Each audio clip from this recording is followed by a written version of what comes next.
Hank gets his first start, and Auburn pulls away late to take down New Mexico. Let's get it.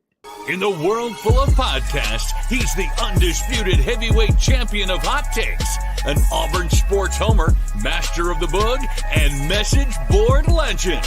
Get your buttons buttoned and your hats flattened because the Top Button Podcast is about to kick off.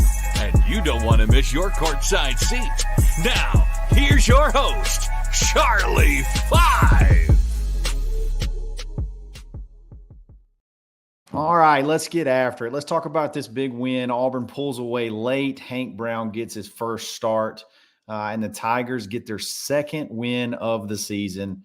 And it was ugly at first, not going to lie, but we're going to talk about the good, the bad, and then the outlook, what we can learn from this and what we can possibly look forward to in the future. But before we get started, you got to give a shout out to mybookie.ag. Use coupon code NEXTROUND, get your double up bonus on your first deposit. Give them $100. They're going to give you another 100 back on top to play with. You could have, Auburn covered late. I know you were nervous. Auburn covered late. If you would have pounded Auburn as the line dipped when the weather came in and Hank was announced as the starter, if you would have pounded Auburn, you cover that spread. So check them out, mybookie.ag. So Hank Brown gets his first start. That's going to be the storyline. So I want to start there. I want to start with Hank, and I want to talk about so many aspects of this that I feel like are just very, very impressive. Okay, under the circumstances, you got your second year redshirt freshman, not a lot of playing time, and then you're kind of thrown in, I guess, really with 1 week to sort of get ready. And it seems like Hank's kind of been prepared for this forever. It seems like he's just been. It didn't seem like he was a second string quarterback coming in for his first start. It kind of felt like he was your starting quarterback. And I don't know that was the kind of game where the adversity, that's the kind of game where there was just a little bit of adversity that you would have, I feel like we would have been sweating this thing out with Peyton, unfortunately. And I hate to be that way, but I do feel like with a little bit with the weather, the defense having some issues, I feel like that would have been one of those games where you're sort of sweating it with Peyton late to hopefully maybe win the game late. I mean, this could have been a much closer game. Auburn kind of puts it away in the second half. And there was a while there for the second half. I didn't think Hank was going to throw an incompletion.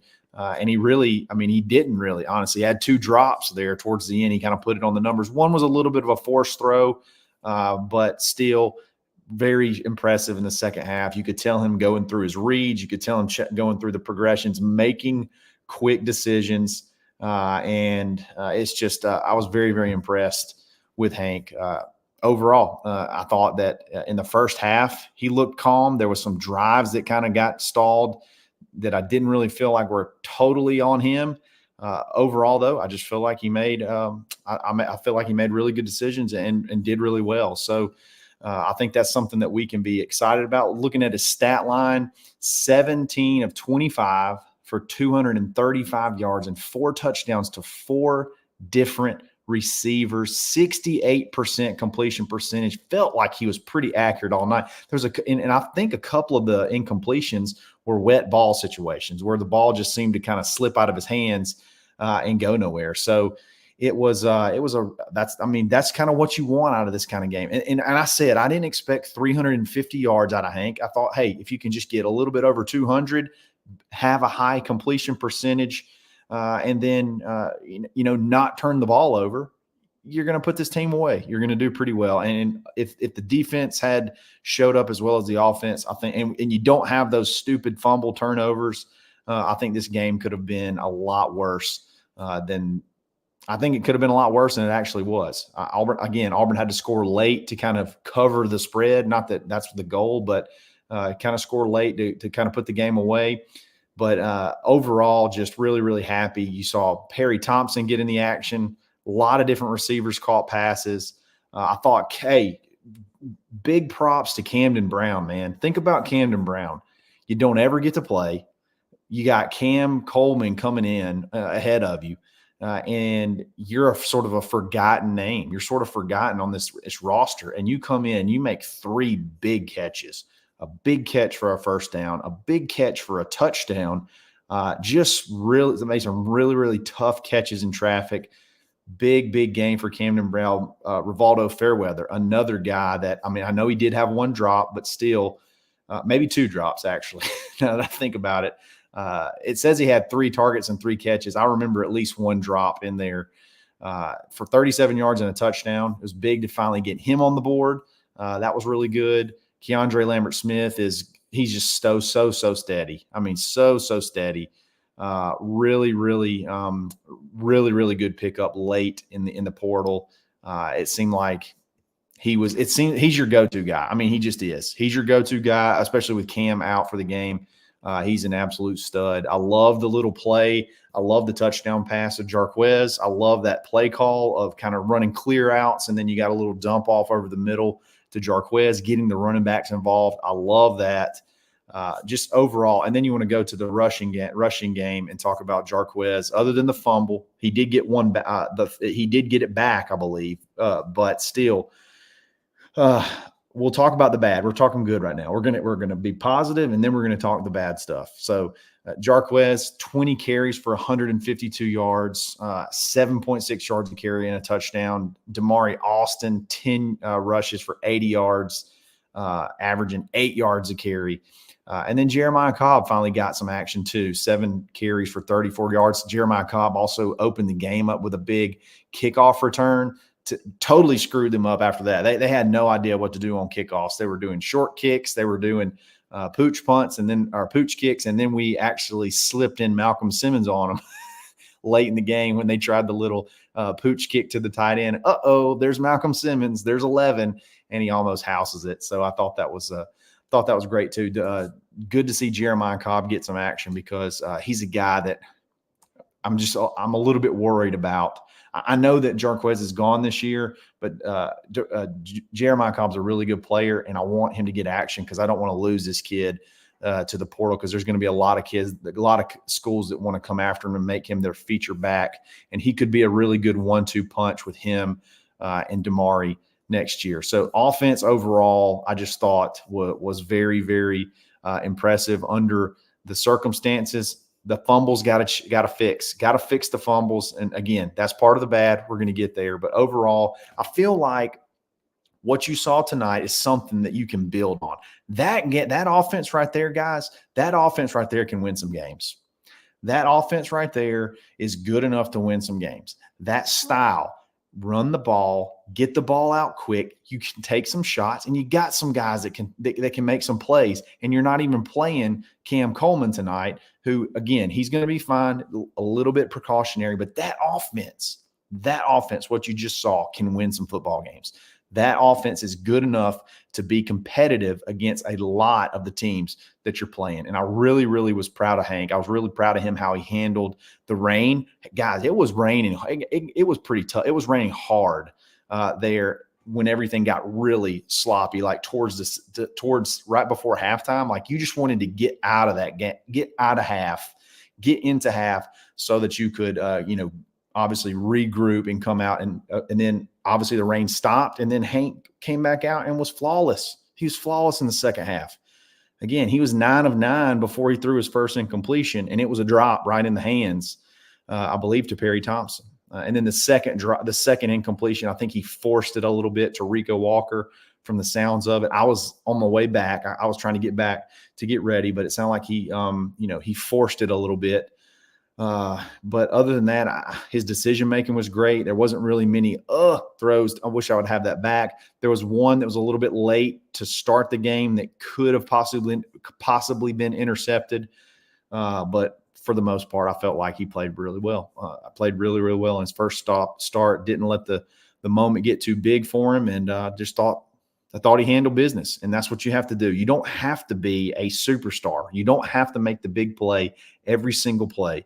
You can just go out there, manage the game, take your shots when you get them, and you got the playmakers that can make it happen. So all in all, I thought it was a very, very impressive offensive outing, and I think it's something that you can continue to build on. Overall, 500 total yards, very balanced, 235 in the air, 268 on the ground. Just pretty solid outing. I mean, this is the kind of outing you want against a team like this, that has a a very undermanned defense, and you kind of did what you needed to do. So I was proud of the offense. Now let's talk bad. Okay, let's talk bad. Number one, I'm not going to go to the defense yet, but let's talk bad. Fumbles have to stop. Something's got to give on fumbles. Okay, we're getting close to double-digit fumbles now in the first 3 games. That can't happen. Like that's awful. When you're the running back, when you're an SEC running back, when you want to be a feature running back, you can't put the ball on the ground. Now, every time now, when a play starts to be extended, whenever a running back gets stood up or tries to fight for more yardage, I am terrified. I am on the edge of my seat because I know at any point in time this ball's coming. This ball could come out, and that seems like. I'm sorry, Lee. Just hang in there. The fumbles are bothering me. The fumbles are bothering me. You can't do that. You cannot do that. And then you throw in a muffed punt on that where you got a guy back there that you trust. You got a guy back there that's supposed to be your senior leader. And the fumbles got to stop. The fumbles have to stop. You got to clean that up big time. So that is definitely one thing negative to look at on the offensive side. And then you go to defense. And look, I could go for a long time on defense, but the more and more I think about this, it really seemed like obviously the game plan was don't let this quarterback beat you running the ball. It's like we almost just completely wrote off the wide receivers, wrote off the passing game. Let's don't go crazy on the rush. Let's just contain him, which I feel like at times they did. And then we'll just take our chances, keep him in the pocket and make him beat us in the air. Well, he just about – I don't want to say he just about did, but he lit your butt up, okay? For 4 quarters, you never really came after the guy. You never put any pressure on him. You didn't let him out of the pocket much, but you didn't let him get a lot of rushing yards. I don't think he had any rushing yards, actually. It said, let's see, Dan Pierce, 6 carries for 17 yards. So, yeah, you limited him pretty big time in the rushing department. But when you don't rush when you rush only 3, we have some issues in the secondary. We have some issues as far as, I don't know if it's talent. I don't know if it's scheme, but I mean, when it's one-on-one battles, it's pure talent. Okay. Now there's some times when they would find some open spots in the zone, but the man on man on the outside, they're just beating us. They were just beating us. You saw one could have been a push off in the end zone for a touchdown. There were multiple times where number 7, if he had any ball skills in the air, could have scored, could have gotten big plays that they just didn't connect on. Because it was one-on-one and he could separate himself from whoever that defensive back is because we're not getting pressure on him. I do not understand that. I get the idea of containing him, but you took Kieron Crawford and you took Jalen McLeod completely out of the game. That's not what you didn't do this last game. They kind of got after the Cal guy, especially in the second half, and were able to, create some big tackles for loss, create some big plays on defense, and you couldn't do that at all. Isaiah Rakes cannot rush the passer. Zeke Walker cannot rush the passer, okay? Those guys played a ton of snaps. They cannot pressure the quarterback, okay? That can't be your primary pass rush. And then another thing is when that's the case, they can seal the edge, and the cutback lanes in the run game, they were just gaping at times. And it's like that can't happen. Now, maybe Arkansas is just honestly a little bit better version of New Mexico. And if that's the game plan you roll out there, now look, I know you're probably not going to roll the exact same game plan out. You're not going to roll the exact same thing out there again. But if you do, Arkansas is better than New Mexico, and it's a very similar style offense. Like that'll get you beat. So something's got to give on the defensive side, okay? Especially the defensive line. Some of the alignments, I just don't even understand. Like you have a guy lined up on the nose, and then you have 2 ends outside the tackles. It's like there's gaping, massive holes And then you only rush 3. Like, I don't really get it. I don't really understand. I don't really understand the idea of continuing to only rush 3 all night and dialing up nothing, dialing up no blitzes, dialing up no pressure.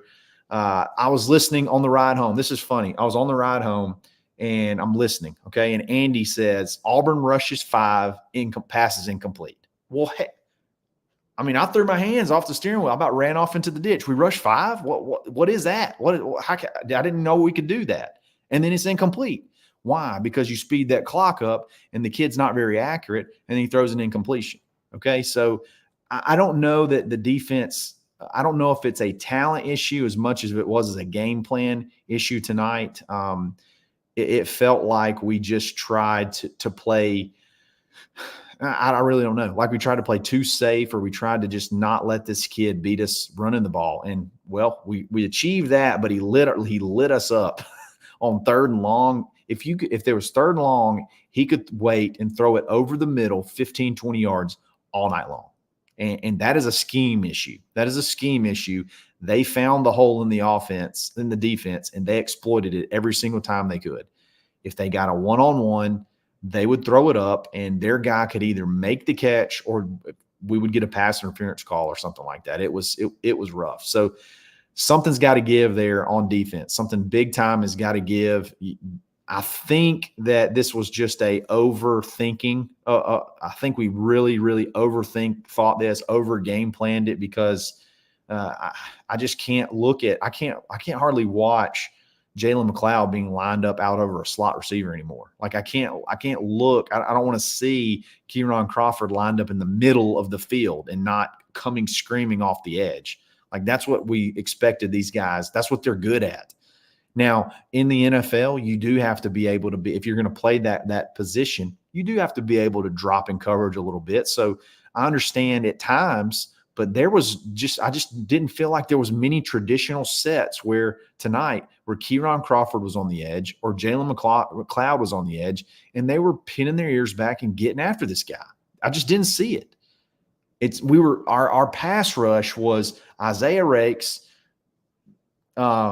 Zeke Walker, and then Malik Blockton. And like, that was it. That's who we sent all night long. And we're just not even getting remotely close, but that's not what their jobs. I mean, that's not who they are. Isaiah Rakes will probably never have a sack in his whole life. And that's okay, because that's not what he's meant to do. That's not what he's meant to be. He's not meant to be a pass rusher. Zeke Walker, great role player, great kid, made a great tackle for loss tonight. He's not a pass rusher. He's never going to be, and he doesn't even really need to be playing contain. He is a plugger, a in space, a very tight inline type guy. He's not going to be an elite speed guy anywhere.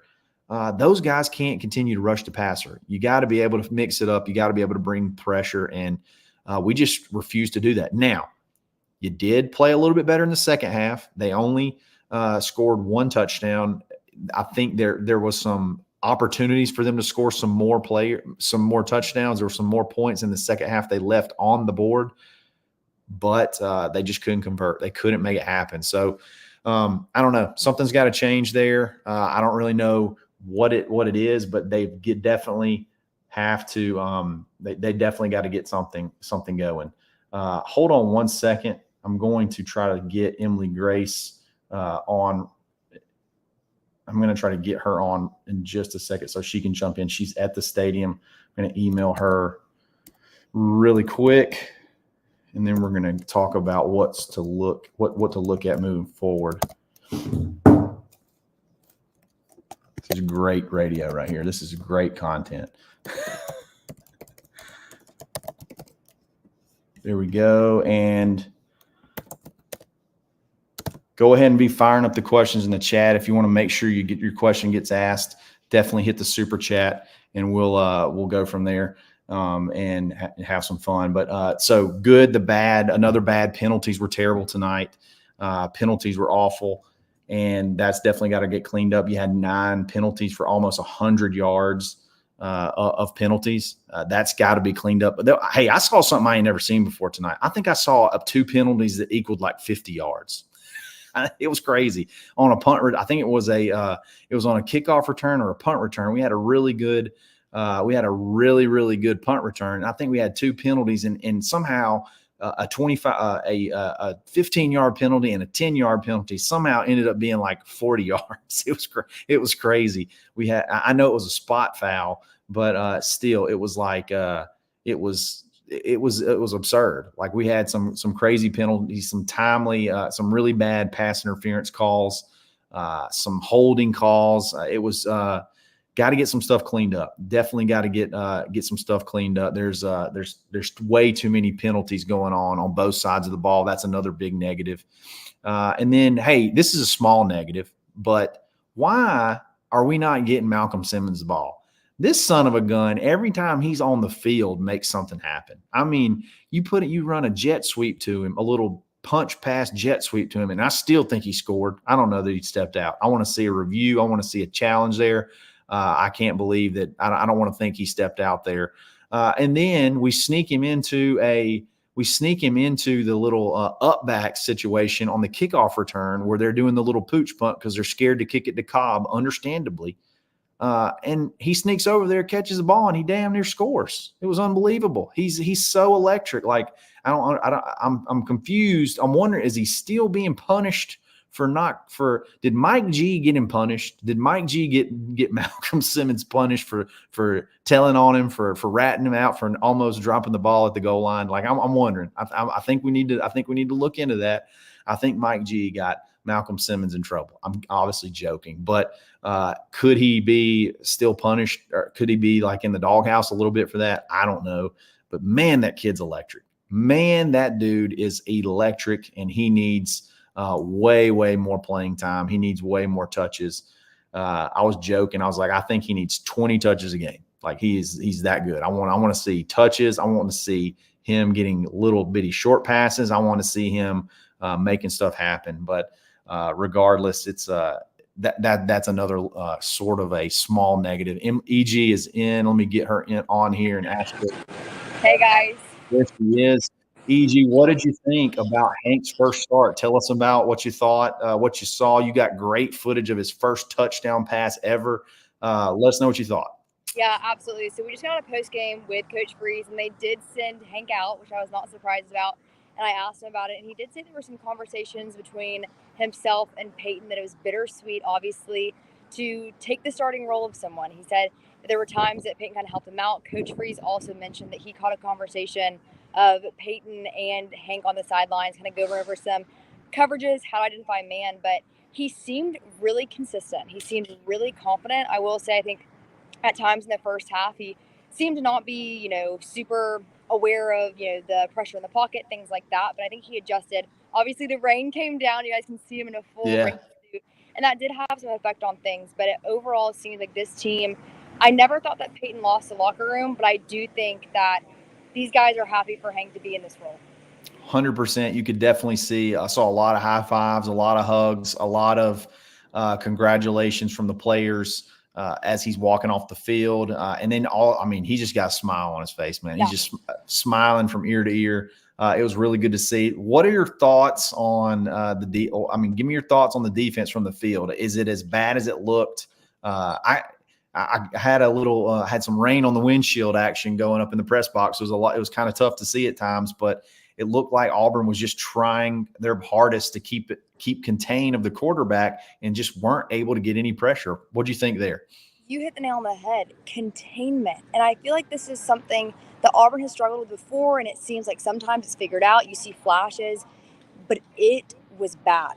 The first drive, I think their quarterback, it seemed like he had 17 seconds just to scramble, and that continued all night. They could not sack that kid. Now, granted, he is a good player. He reminds me a lot of Diego Pavia, actually, and his ability to get the ball out quick, make some tempo, as well as just his ability to scramble the secondary. I'm not sure what the solution is because you do have such young players there, but they were just getting beat left and right. And if those receivers could catch the ball for New Mexico, there were a lot of times that would put Auburn in a sticky situation. And so, thankfully for Auburn, if you're an Auburn fan tonight, you're thankful that those kind of bounce off some hands. But I don't know. I don't know what the solution is. I'm curious to hear from DJ Durkin this coming week and see what his thoughts are. And I know they're going to have some adjustments, but Unfortunately, from my field level, it was not great.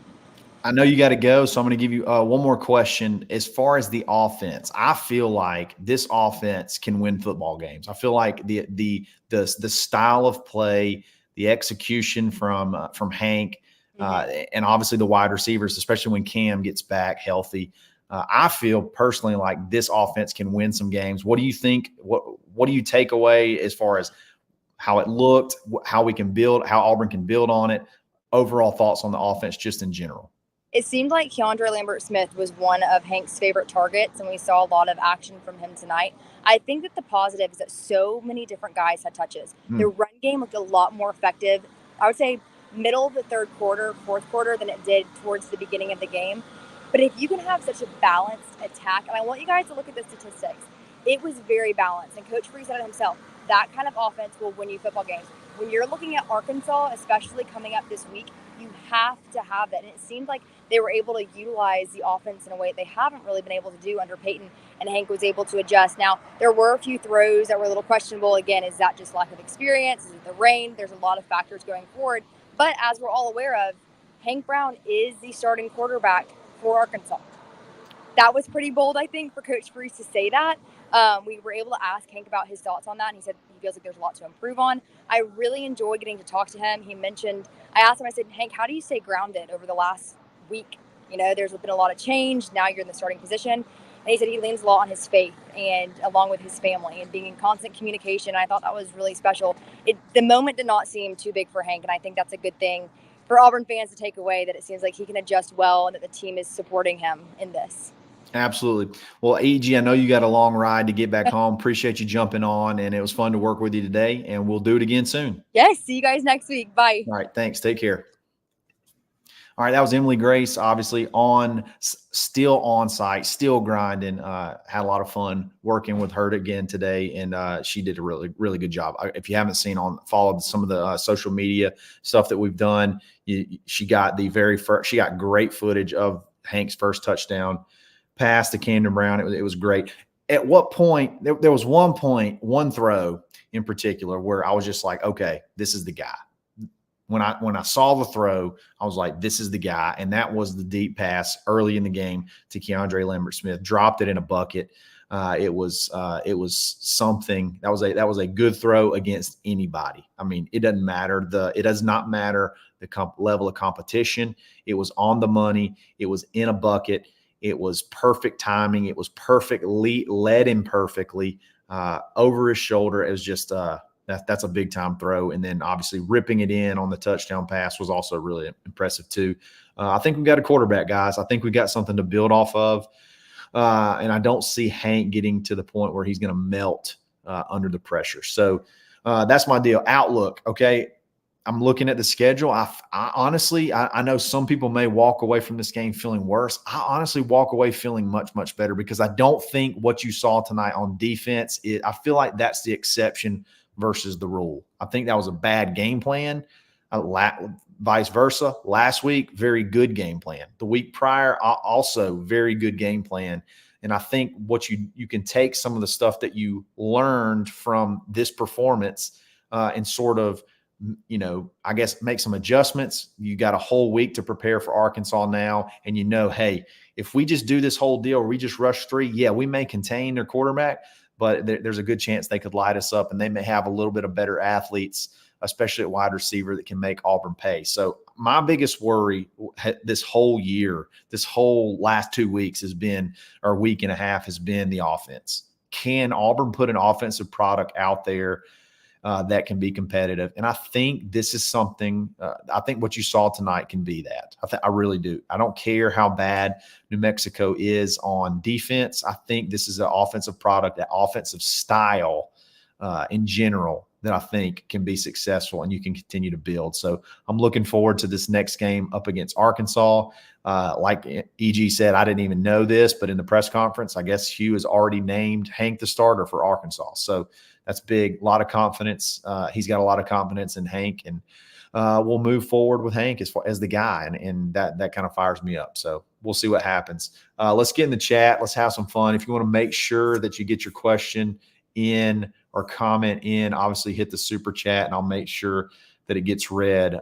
Ramsey 590. This is something that was a talking point all night. Couldn't get much worse with Scott on the outside, so move him back to the middle and shore up the middle of the field. I agree, but at times he was in the middle. There were times where they did move him inside, and he's just having a tough start to the year. There's got to be some things that change there because he's struggling. And then the drop punt tonight was not great either.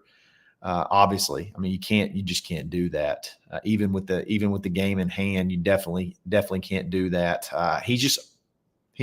I know he started the year a little bit dinged up, but we got to have this guy. So he's got to figure something out because that's just that's not going to get it. Let's keep going through. That was a good one. That was a very, very good, very good comment. So keep going. Let's see. The projection was 45-22. That's about right. In addition, Hank Brown played better than previous redshirt freshmen starting quarterbacks in their first start. I don't have a table of all those redshirt freshman starts, but that was pretty close. If that's the projection, obviously we were pretty close. I think it was 45-19. So that's pretty good. Whatever projection that is, man, we need to bottle that up because you can win some money. You can win some money gambling with those type projections. Let's see here. Everybody's making fun of me sending an email in the middle. So that's a lot of fun. I get so much, y'all give me so much grief sometimes. Come on now. I'm trying to make it happen. So I'm a one-man show. Containment was the biggest issue. They crashed too much. Rua report. Look, containment can mean a bunch of different things. Okay. Does containment mean we keep them in the pocket? Does containment mean you keep him from being able to run, break the pocket and run? I agree. At times he was able to break the pocket. It seemed like the goal was to make sure he could not rush the ball. He could not have any rushing yards versus just keeping him 100% in the pocket. When he did break contain, it just gave him so much more time and he could find a one-on-one matchup. And then we either have a pass interference call or they'd make a big catch. Again, I think at this point in time, you got to start dialing up pressure. You got to see what you got. You got to be able to lean on McLeod, lean on Crawford, lean on Falk to be able to rush the passer. I mean, that's what they're kind of here for, to get. That's what they're going to make the big bucks in the NFL, hopefully, for to be able to rush the passer. I had somebody ask me, this is not a question in the chat, but I had somebody ask me, the defensive players, the defensive high school recruits, do you think they'd be worried about what they saw tonight? I could, if that is the scheme that you go with for the rest of the year, I could say yes, but I don't think that's the case. I think that was just literally 100% due to this quarterback trying to keep him in contain, trying to keep him from being able to beat you with his legs, and hopefully they throw some new wrinkles in at Arkansas as well, because that's going to be an interesting. That's going to be an interesting game if nothing changes between now and then. This was a great play. TMNC, that first interception was a highlight tape inclusion. Overall, the D was frustrating. Yes, it was. But that first interception with Jaron Thompson, taking it off the dude's back, that was a great play. And then on fourth down, you had Antonio Kite with a big interception. And a big return, and I think he got tackled by his own guy. I mean, and then Jaron Thompson actually got absolutely murdered by an offensive lineman, and you got the tack on 15 more. But that was a big play in the game. I feel like the score was pretty close at that point in time, and it was fourth down and 5. Fourth down really manageable, and they've been killing you over the middle, and they actually got pressure. Falk got in there, got in his face, made him have to speed it up, and he ripped one over the middle, and Kite jumped it and picked it off. But that's what happens when you're able to get pressure on the quarterback. Got to see more pressure on the quarterback. Good stuff happens when you can get pressure on the quarterback. And maybe I'm a homer, but I feel like you got some guys that can actually get back there and make it happen. Let's see what we got. I mean, I agree with this. NH3425, who is a regular on this show, Hank did look like a 4-year starter. He did not look like a redshirt freshman. There was only one time where maybe it was a freshman mistake, and I don't even know. I don't even know who went the wrong way, but there was a time where we were driving. It was right after we went in the Wildcat, which I could have thrown my chair through that window in the press box. When you do that, you motion him out, you go to Wildcat, and obviously you lose yards. And then the very next play, either Hank went the wrong way or the running back went the wrong way on some type of play action or handoff or something. And it ended up being a very big play, a big loss, and I think he ended up having to kick a field goal. So other than that, I thought he looked like a 4-year starter. He looked like a vet back there, very comfortable, just getting it out. TK, Hank is a cold-blooded assassin. I love it. Yeah, I agree. Assassin. He'll make it rain on you and smile at you and look like a little baby back there, a little baby face back there. And it's like, man, this child is just doing me right now. He's just absolutely throwing it up and down the field on me right now. There's nothing I can do about it. And he's got beautiful hair and beautiful eyes, and I don't even know what to do with myself right now. I can't stop it. Let's see. Let's keep going. Let's go down some. Prince Major, hey, I'm with you here. I want more deep shots. They were within 10 yards of the line of scrimmage. I think it's saying a lot of our passes were within 10 yards of the line of scrimmage. I agree with you, man. I do want to see some more deep shots. The one we did was beautiful. The one he threw deep was beautiful. I think he threw one pretty deep, 30 or 40 yards or something like that to Perry. That was a pretty big shot. But I think this game, you had to be able to figure out how you can move the ball and get the ball out quick. You had to protect Hank in his first start. You couldn't just have him dropping way back and slinging bombs. Because number one, those are very the completion percentage is not that high. You don't want to kill his confidence. And then your offensive line, man, you got a patchwork offensive line. You had Dylan Wade sliding out at right tackle. You had Percy at left tackle. You're rotating guys, trying to figure out the best deal of who you got out there that's healthy. You got a lot of guys dinged up, so you're trying to find the best combo. I just don't know if a bunch of deep drops and slinging it was the best game plan for Hank. But I do eventually think you're going to see those deep shots because Hank, by God, wants to throw it deep. Hank wants to go vertical, and he did get to throw one beautiful, beautiful deep ball, one of the prettiest deep balls we've seen in quite a while at Auburn. So, but I'm with you, man. I want to see some fireworks. I want to see some deep balls. Let's see here. My World of Sports. You notice Freeze coached him different than Peyton Thorne. Looking back, easy to see Freeze was fed up and just routine stuff, especially protection, knowing PT panics when not protected. It's hard for me to see from the press box how Freeze is coaching, but there are a lot of times where it seemed like there were a lot of times where it seemed like when Peyton's out there, he's getting chewed before he can get off the side. He's getting chewed from the hash. He's getting chewed from the hash all the way to the sideline, especially if it's a drive stalling, a punt situation. It did seem like Hugh coached him really hard, and it was more so, better. Why are you doing this? Better kind of thing. Like, I don't know what's going on. Like, why are you? And again, I couldn't see exactly how he reacted to Hank a lot tonight, but I'm not sure Hank made a lot of mistakes. So I don't know if it's a different style, but it's something I'm going to watch. Now that you said that, My World of Sports, I'm definitely going to be watching that. Let's keep going. Let's take two more. It's getting late, and then we're going to call it a night.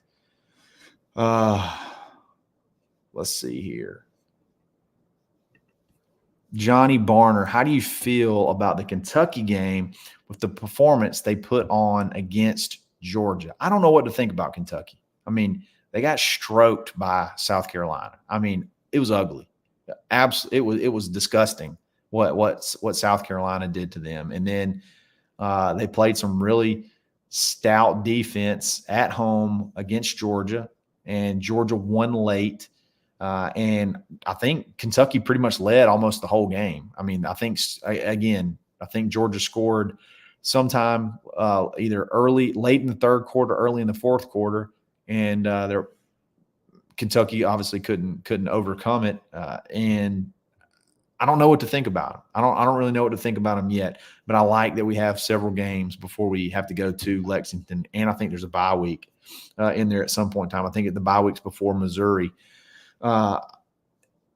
I don't really know. I don't feel good, or I don't feel better or worse about that game. I didn't even really feel that bad about that game. I didn't feel much different even when Peyton played the way he did, because I don't know. I just don't feel like I don't know. I don't know what to feel about them yet. Let's keep going. A couple more. Let's see here. DB should run the rest of the week. DB's coach should run the rest of the week. I got you. Yeah. Hey, we got it. Hey, crime, Charles Kelly, we got to step it up. I don't know so much as them. It is the scheme. I really do. I think it's the scheme more than anything. And they do struggle in some one-on-one stuff. So I may pound on some more one-on-one situations, try to get those situations tightened up, because they do either seem to be a bit handsy, or you can't get your head around, or they just get lost. They get lost when the ball's in the air. I know that guy pushed off. I know there was a push off on the touchdown on Antonio Kite, but he wasn't in position anyway. He was not going in position to make that play regardless, even though he did get kind of pushed. The guy had him shielded. It was just not good fundamentals, not really good. He just wasn't in good position at all. Hold on. I saw something about the Hail Mary. I think the Hail Mary was because helmet communication was having issues. Hank pointed at the helmet during the timeout. Hank said, okay. So I just think they sent him in with dry hands. I don't think this. There was a lot made about this switch up for Holden to throw the Hail Mary. And I think it was as simple as what last thing you said. Hank I think had a couple of issues with a wet ball. Holden has a stronger arm. There was really no harm in letting him go out there and just throwing one deep. I mean, it's a low percentage play anyway. Let Holden roll out there, and maybe they're not going to send a ton of guys, and you can just sling it up there. So, but and Holden scrambles for 6 yards. I don't know what the deal was there. I was joking with some friends. I was like, he really didn't force it. He took what the defense gives him, and he gets to live to play another play. Unfortunately, that play just ended up being the end of the half. I think they're probably going to pick on him. Some of the guys are probably going to pick on him on that one for not being able to just rip one up there. Like, who cares? Just throw it. Throw it out of the back of the end zone. Do something, man. Don't just run it till you step out of bounds. That was kind of crazy. And bless his heart, it was wet over there, and he just about got slid up underneath the bench. It was he got pushed right at the sideline, and then it was wet, and he just kept on sliding. It was kind of crazy. Last one, and then we're going to call it a night. Let's see here. I like this. Let's end on this one, because this is just a vibe right here. Mr. Beautiful. Hank looks so laid back like me after 4 Miller Lights. That's what I'm talking about. That's America. Hank Brown throwing touchdowns, laid back with 4 Miller Lights, just loving life. Cannot beat it. Auburn win, lighting up the scoreboard, 45 points, 500 yards of offense, just cold Miller Lights right there waiting on you at the end. I love it. Guys, I really appreciate it. Thank y'all for jumping in. Sorry it's so late. Obviously, late games, late live streams, but it was fun, and we're gonna do more of these. We're gonna be back every single week. Thanks for Emily Grace for jumping on. Be safe driving home, and we're gonna be back tomorrow night. Jump on with our little live Sunday night. Dive a little bit more into the minutia of the game and talk recruiting too. Landed a big commit, and let's see how this class could shape up. And is there any more news that we can talk about? There's some wide receiver stuff I want to talk about. The wide receiver board's getting interesting, and we'll definitely go over that. Y'all have a great evening. Thanks for joining. So another live episode of the Top Button Podcast. Stay buttoned. Thanks for listening, and drive home safely.